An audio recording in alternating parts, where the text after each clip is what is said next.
ইসলামের বিরুদ্ধে বক্তব্য করি, কোরআনের বিরুদ্ধে বক্তব্য দিই, আলেমদের বক্তব্য দিই।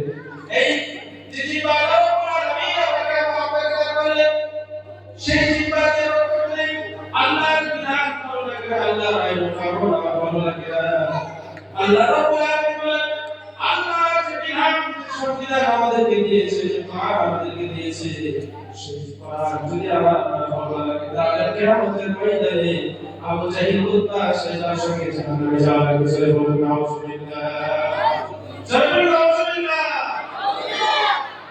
এমন একটা কোরআন আল্লাহ রাব্বুল আলামিন আমাদের উপহার দেন। এমন একটা কোরআন আল্লাহ রাব্বুল আলামিন এই পৃথিবীর মানবজাতিকে উপহার দিলেন।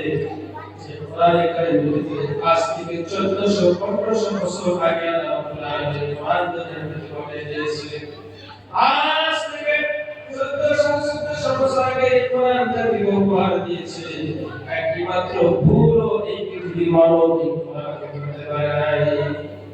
আল্লাহ রাব্বুল আলামিন এই কোরআন আমাদেরকে দান করে যে কোরআন দিলেন, 1400-1500 বছর বাদে একমাত্র ভুলও কেউ এই কোরআনে কারীমকে করতে পারে না। উত্তর হলো কেউ ধরার সক্ষম হয় না। মানুষ এই পৃথিবীতে মানুষের কিতাব লেখে, ইংরেজি হোক, হিন্দি, ফার্সি, বাংলা, আসামিস, যে কোনো ভাষায় মানুষের কিতাব লেখে। মানুষের তার দুর্বলতা দিয়ে তার কিতাব লেখে।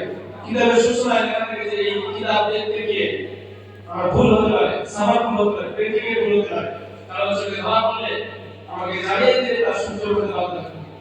কিন্তু এই কিতাব অদ্বিতীয় কিতাব, এমন একটা কিতাব আল্লাহ রাব্বুল আলামিন আমাদেরকে দান করেছেন। কিতাবের ভিতরে ভুল নাই।